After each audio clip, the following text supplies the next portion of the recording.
Today's news. Today's On the hour, news. presented by Indeed.com. I'm Monica Ricks in New York. Two big primary races are underway right now in Alaska and Wyoming, where Republican Liz Cheney is fighting to hang on to her House seat.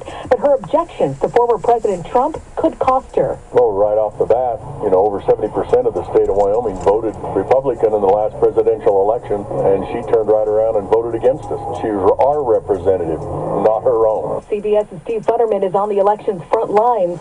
Here in Wyoming, Democrats and independents can cross over, and if they want, vote for Liz Cheney in today's election.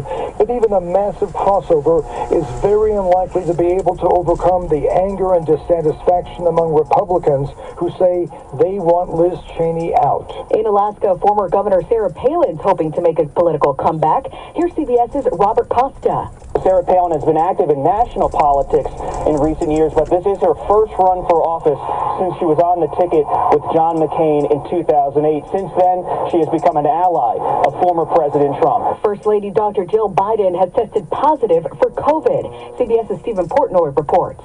Her aides say the First Lady tested positive after experiencing mild cold symptoms. She's now on a course of Paxlovid, which her husband took when he was diagnosed last month.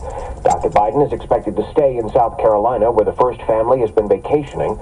Her husband was due to return to Washington to sign the climate, healthcare, and tax bill that backers named the Inflation Reduction Act. Millions of Americans will be able to buy hearing aids without a prescription later this fall. CBS's Dr. David Agus. This is a major move in that to date it required an examination as well as a prescription before one had a hearing aid, and this significantly increased costs and lowered access.